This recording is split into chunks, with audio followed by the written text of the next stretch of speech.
Doctor Mohan Varghese നോക്കൂ, V M Sudheeran ഇപ്പോൾ പറഞ്ഞിരിക്കുന്ന കാര്യത്തിനകത്ത് ഇങ്ങനെയാണത് കാണുന്നത്.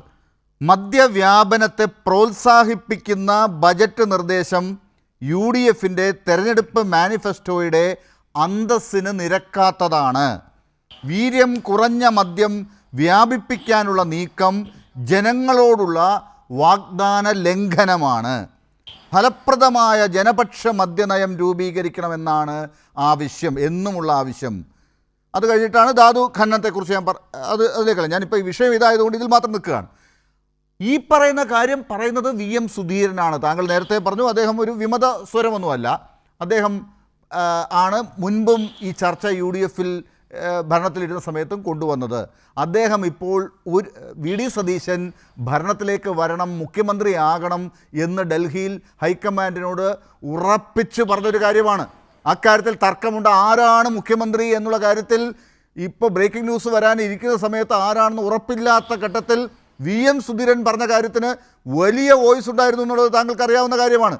അങ്ങനെ ഇരുന്ന ഒരാളാണിതാ ഇപ്പോൾ ഒരു മാസം കൊണ്ട് ഈ രീതിയിൽ കാര്യങ്ങൾ പറയുന്നത് എങ്കിൽ ഇക്കാര്യത്തിൽ പ്രതിപക്ഷം പറയുന്ന കാര്യങ്ങൾക്ക് ഇനി നാളെ മുതൽ ചെവി കൊടുക്കാൻ ആളുകൾ ഉണ്ടാകും. ഈ വോട്ട് ചെയ്തവരുണ്ടാകും, പല കാറ്റഗറി സമുദായങ്ങളുണ്ടാകും, അല്ലെങ്കിൽ മറ്റ് പ്രഷർ ഗ്രൂപ്പുകളും ഇൻട്രസ്റ്റ് ഗ്രൂപ്പുകളും ഉണ്ടാകും എന്ന് തന്നെ കാണേണ്ടി വരില്ലേ?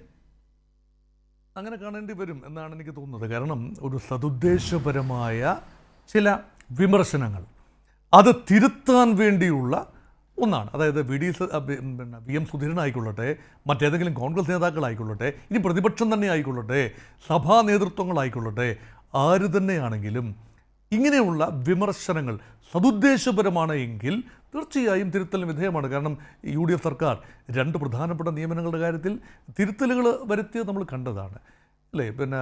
ഈ വൈദ്യുതി മന്ത്രിയുടെ, അതായത് KPCC പ്രസിഡൻറ്റിൻ്റെ അളിയന് പേഴ്സണൽ സ്റ്റാഫിൽ ജോലി കൊടുത്ത് യുദ്ധകാലാടിസ്ഥാനത്തിൽ തിരുത്തി. അപ്പം തിരുത്തൽ ഒരു നയത്തിൽ അല്ലെങ്കിൽ ഒരു തീരുമാനത്തിൽ പാളിച്ച പറ്റിയെങ്കിൽ അത് തിരുത്തേണ്ടതാണ്. ഇനി ഇവിടെ വിഷയം തിരുത്തലിൻ്റെ മാത്രമല്ലല്ലോ, ഇതിനെ മദ്യത്തേക്കാൾ ഭീകരമായിരുന്നു രണ്ടാമത്തെ കാര്യം. ഈ സ്വർണ്ണക്കൊള്ളയുമായി ബന്ധപ്പെട്ട് ദേവസ്വം ബോർഡിൻ്റെ ചുമതല കൊടുത്ത ലീഡറുടെ കാര്യം നമ്മൾ കണ്ടതാണ്. അത് നമ്മൾ എത്രമാത്രം ചർച്ച ചെയ്തതാണെന്നുള്ളത് നമുക്കറിയാം. ഇതൊക്കെ രണ്ടും ചെറിയൊരു ലാപ്സ് അല്ല. അതെ, രണ്ടും തിരുത്തി. അപ്പം ഒരു ഇല്ലാതാകുമോ എന്നാണ് പ്രതിപക്ഷം എന്ന് ചോദിച്ചത്.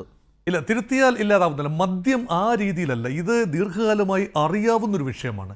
ഇതൊരു കാഴ്ചപ്പാടിൻ്റെ വിഷയമാണ്. മദ്യത്തെ എങ്ങനെയാണ് നയം രണ്ടാമതെയാണ്. മദ്യത്തെ എങ്ങനെയാണ് കാണേണ്ടത്? ധനാഗമ മാർഗമായി നികുതിയിലൂടെ, മദ്യവിൽപ്പനയിലൂടെ നികുതി വർദ്ധിപ്പിച്ച് അത് കേരളത്തിൻ്റെ ഖജനാവിനൊരു മുതൽക്കൂട്ടാക്കുക, അതൊരു തീരുമാനം, ഒരു ചിന്തയാണ്.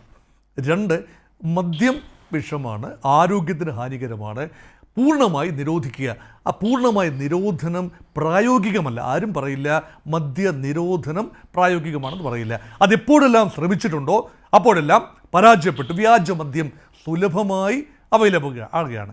അപ്പോൾ പിന്നെ എന്താണ് പരിഹാരം? മദ്യത്തിൻ്റെ ലഭ്യത സിസ്റ്റമാറ്റിക്കലി കുറച്ചുകൊണ്ട് വരിക. അപ്പോൾ ആ ഒരു നയം കൊണ്ടുപോകുന്നത് എങ്ങനെയാണ്? മദ്യത്തിൻ്റെ ലഭ്യത കുറയ്ക്കുന്നതിന് ഘടകവിരുദ്ധമാണ്. ഇപ്പോൾ ലഭ്യത വർദ്ധിക്കാൻ പോവുകയാണ്. നികുതി കുറയുമ്പോൾ ഉപഭോഗം കൂടും എന്നത് കൃത്യമാണ്. അത് മാത്രമല്ല, ഇവിടെ ഒരു വെള്ളപൂശലും കൂടെ നടക്കുന്നു. വീര്യം കുറഞ്ഞ എന്നത്, അത് 0.5% ആൽക്കഹോളിക് എന്ന് പറയുന്നത് തീർച്ചയായും അത് വീര്യം കുറഞ്ഞത് തന്നെയാണ്. പക്ഷേ 10-20% എന്ന് പറയുന്നത് ആ രീതിയിൽ വീര്യം കുറഞ്ഞ ആൽക്കഹോളിക് കണ്ടൻറ്റ് അത്ര കുറഞ്ഞ മദ്യമല്ല. അതുകൊണ്ട് ഇതത്ര മോശപ്പെട്ട കാര്യമല്ല. കൂടുതൽ പേര് ഈ രംഗത്തേക്ക്, കുടിയുടെ രംഗത്തേക്ക് വരും. ഇതൊരു വലിയ കൺസേൺ ആണ്. അപ്പം ലഹരി വിരുദ്ധതയെക്കുറിച്ച് ഒരു വായിൽ പറയുകയും മറുപക്ഷത്തെ ലഹരിയെ ഏതെങ്കിലും രീതിയിൽ പ്രോത്സാഹിപ്പിക്കുകയും ചെയ്യുന്ന ഒരു ഇരട്ടത്താപ്പ്. ഇനി ആരോപണം, ആ ഇരട്ടത്താപ്പിന് ഒരു ബെനിഫിറ്റ് വേണമല്ലോ ഡോക്ടർ മോഹൻ വർഗീസ്. അവിടെയാണ് ആരോപണം പറയാനാണല്ലോ. ഹൂ ഈസ് ദ ബെനിഫിഷ്യറി എന്നതാണ് ഇടതുപക്ഷം ഇപ്പോൾ ആരോപണം ഉന്നയിക്കുന്നത്. ഇപ്പോൾ ആരാണ് ബെനിഫിഷ്യറി? ഇപ്പോൾ സ്വാഭാവികമായി ഇവിടെ രണ്ട് ആരോപണങ്ങളാണ് വന്നത്. ഒന്ന്, ചീഫ് മിനിസ്റ്റർ വി ഡി സതീശനെക്കുറിച്ച് ആരോപണം വന്നു. അദ്ദേഹം ഒറ്റയ്ക്ക് എടുത്ത തീരുമാനമാണ്. ഇപ്പോൾ അതിൻ്റെ ശാസ്ത്രീയമായ വശം കൊണ്ട് നോക്കാം. അദ്ദേഹം ക്യാബിനറ്റ് അംഗമാണ്, ധനകാര്യമന്ത്രിയാണ്, മുഖ്യമന്ത്രി മാത്രമല്ല. ധനകാര്യമന്ത്രിയുടെ പ്രോഗറ്റീവാണ് എത്രയാണ് നികുതി ഓരോ ഉൽപ്പന്നങ്ങൾക്കും തരം തിരിച്ച് എത്ര ശതമാനം വീതം നികുതി ചുമത്തണം എന്നത് ധനകാര്യമന്ത്രിയുടെ തീരുമാനമാണ്, അംഗീകരിക്കാം. പക്ഷേ ഈ ഒരു വിഷയം വൈകാരികമായതുകൊണ്ട് കൺസേൺ മന്ത്രാലയവുമായി, പ്രത്യേകിച്ച് എക്സൈസ് മന്ത്രാലയവുമായി ചർച്ച ചെയ്യേണ്ടതുണ്ട്. അതാണ് അതിൻ്റെ ഒരു ശേല്, അല്ലേ? അതുണ്ടായില്ല എന്നത് ഇപ്പോൾ നമുക്ക് കൃത്യമായിട്ട് അറിയാം. അപ്പോൾ അതൊരു തീർച്ചയായും തിരുത്തൽ അർഹിക്കുന്ന ഒരു കാര്യം തന്നെയാണ്. ഇനി രണ്ട്, ഈ ക്യാബിനറ്റ് എന്തിനാണ്? ക്യാബിനറ്റിൻ്റെ ഒരു ഏകദേശ ധാരണ വേണം. ഒരു നയമില്ല എങ്കിലും ഒരു ഏകദേശ ധാരണ വേണം, മുന്നണിയിലൊരു ധാരണ വേണം. മുന്നണിയിലെ ഘടകകക്ഷികൾ വിവിധ അഭിപ്രായമുള്ള മുസ്ലിം ലീഗുമായി സംസാരിച്ചോ? ഇപ്പോൾ കോൺഗ്രസ്സുകാരും പറയുന്നില്ല മുസ്ലിം ലീഗുമായി സംസാരിച്ചു എന്ന് പറയുന്നില്ല. അപ്പം മുന്നണിയിൽ ഒരു ഏകോപനം ഉണ്ടാകണം, സ്വന്തം പാർട്ടിയിൽ തന്നെ ഒരു ഐഡിയ ഉണ്ടാകണം, മന്ത്രിസഭയിൽ ഒരു തീരുമാനം ഉണ്ടാകണം. അതിൻ്റെ അടിസ്ഥാനത്തിൽ ധനകാര്യമന്ത്രി എന്ന നിലയിൽ ഇപ്പോഴത്തെ മുഖ്യമന്ത്രി ശ്രീ വി ഡി സതീശൻ നികുതി ക്രമപ്പെടുത്തി എങ്കിൽ കുറച്ചുകൂടി പറഞ്ഞു നിൽക്കാം. അദ്ദേഹത്തെ ഡിഫെൻഡ് ചെയ്യാൻ പാർട്ടിക്കുള്ളിൽ നിന്നും മുന്നണിക്കുള്ളിൽ നിന്നും കൂടുതൽ പേര് കടന്നു വരുമായിരുന്നു. ഇപ്പോൾ അതുണ്ടായില്ല എന്നതുകൊണ്ട് ഇതിന് ഉത്തരം ശ്രീ വി ഡി സതീശൻ കൃത്യമായി പറയേണ്ടതുണ്ട്. കുറച്ചുകൂടെ ശ്രീ വി ഡി സതീശൻ തന്നെ പറയണം. പക്ഷേ ഞാൻ ഒരു കാര്യം കൂടി ഞാൻ താങ്കളോട് ചോദിക്കുകയാണ്. നോക്കൂ, ഇപ്പം നേരത്തെ അഡ്വക്കേറ്റ് അനിൽകുമാർ ചൂണ്ടിക്കാട്ടിയ കാര്യമാണ്. 2011 UDFിൻ്റെ പ്രകടന പത്രികയിൽ കാണാത്ത ഒരു കാര്യമാണ് ഈ മദ്യനിരോധനമോ അല്ലെങ്കിൽ 2016 കണ്ട ഒരു വാചകം 2011 ഇല്ലാതിരുന്ന കാര്യമാണ്.